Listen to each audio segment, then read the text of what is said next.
Hello and welcome to the channel's book club. Joining us to give us self-publishing insights and talk about his own works is Adebayo, who is the author of 3 books, 2 of which are A Man Like Me and Societal Fragments. Adebayo is the managing director of Benny Global Resources, a business communications solutions company with divested interest in publishing. If you are keen on getting your own book out in 2015, you may want to get some tips from Adebayo. Please join us after we take a short break.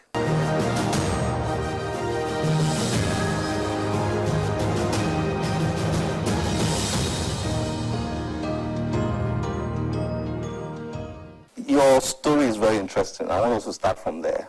Okay. Very interesting. You were working with a telco company. Yes, I was. And then somehow you found you got fired. Yeah. Is that correct? Yeah, exactly. And you don't mind saying that. No. And then you realized you had so much of art in you.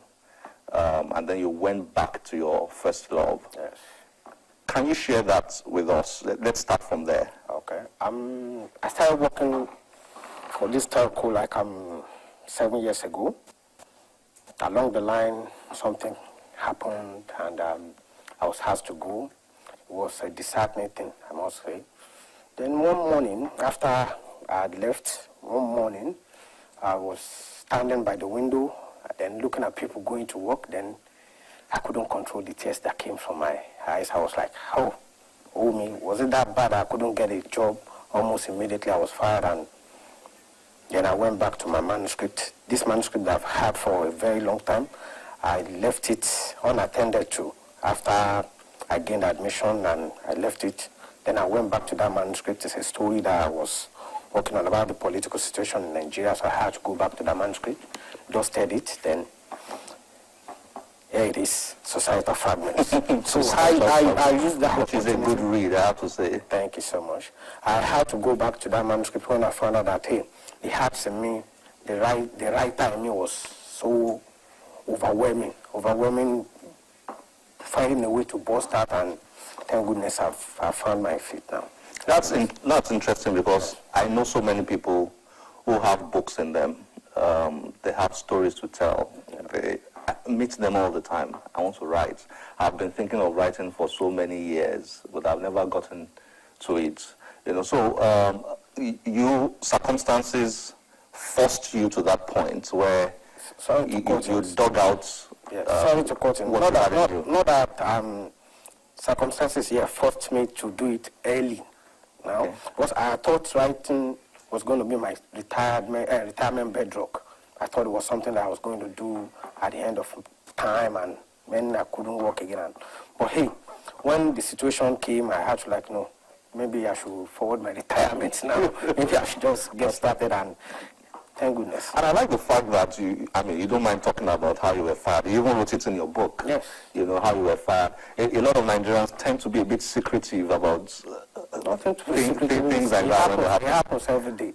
We make mistakes, we fall, we rise, we dust ourselves, we move on. And move on. Yes. And that seems to be the way you write. You seem to write based on your personal experiences. Exactly. And the things you observe in society. Is that correct? Yes. Yes. Okay. Now, let's talk about your books. Now, you've authored 3 books, correct? I've authored 2, and then I compiled short stories. Okay, so you have 1 compiled, 2 you've authored. Yes. Tell us a bit about which of them is your pet project? I would say the newest one, which is the compilation of short stories. That's Wobbled Words, is the newest one. Wobbled Words came as a result of a lady that I met. I bought this SIM card. I wanted to get registered in compliance to NCC rules. Then, as I was trying to register, the lady that was punching my information into the system asked me, what do you do then? I was confused at that point.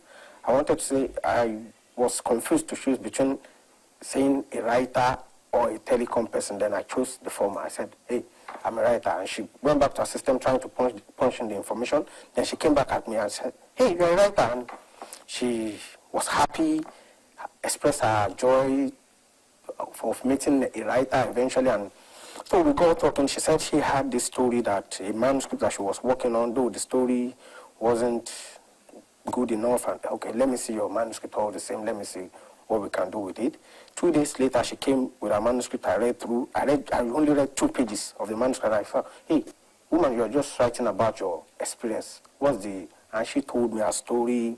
Her father abandoned them, and then I was touched. And there's this part of me that would want to, like the part I would say is like 98% of me, that would want to give back to, and that was what led to my my being sacked from my. So there's a part of me that would want to like give back and all that. Then I said, hey, Hebi, let's work on your story.